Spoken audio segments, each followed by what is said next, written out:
नमस्कार माझ्या गोडताईंनो. तर मैत्रिणींनो, आपल्याकडे आता संक्रांत झाली आणि संक्रांत झाल्यापासनं सारखं हळदी कुंकू चालू झालंय. तर मैत्रिणींनो, आज माझ्याकडे एक आत्या आल्या आणि त्या बोलल्या की कुंतीचं वाण तू घेशील का? मी बोलले हो. तर म्हणे तुला माहिती आहे का कुंतीचं वाण कसं असतं? मी म्हटलं नाही, मला माहिती सांगा.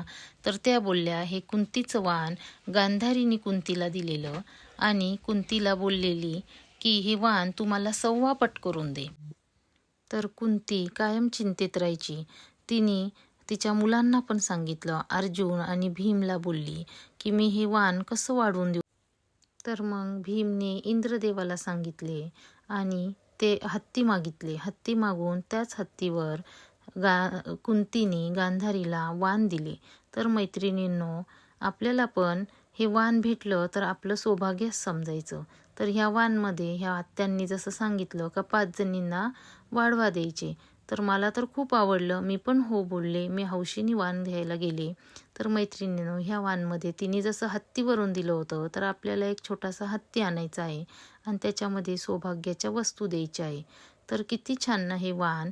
तर याच्यामध्ये कोणी कोणी 1.25 किलो तीळ घेतं, 1.25 किलो गूळ घेतं, 1.25 किलो कुंकू, 1.25 किलो हळद, असे त्याचे 5 वाटे करता. एक वाण देतात घरातल्या देवीला, दुसरं वाण देता तुळशीला आणि 3 सवासणींना बोलवून आपण हे 3 सवासणींना वाण द्यायचं.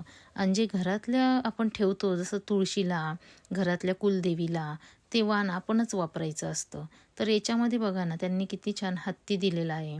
हत्ती दिल्यावरती आपल्या सौभाग्याच्या काही वस्तू टाकलेल्या आहे त्याच्यामध्ये.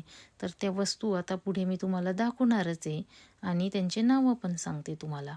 तर त्या वस्तू जसं की आपण त्याच्यामध्ये टिकल्याची डब्बी, नेलपेंट, मेहंदीचा कोन, बांगड्या, शॅम्पूची पुडी, पावडरचा डब्बा, हातातल्या बांगड्या, सिंदूर पेन्सिल, परत मिरी पिन, ओटीचं सामान, पूर्ण ओटी भरून दिलेली, गुलाबाचं फूल दिलं पहिले गेल्याबरोबर, अत्तर लावून हे व्यवस्थित माझी ओटी वगैरे भरून हे सामान सगळं त्यांनी असं छानपैकी मला पॅक करून दिलेलं.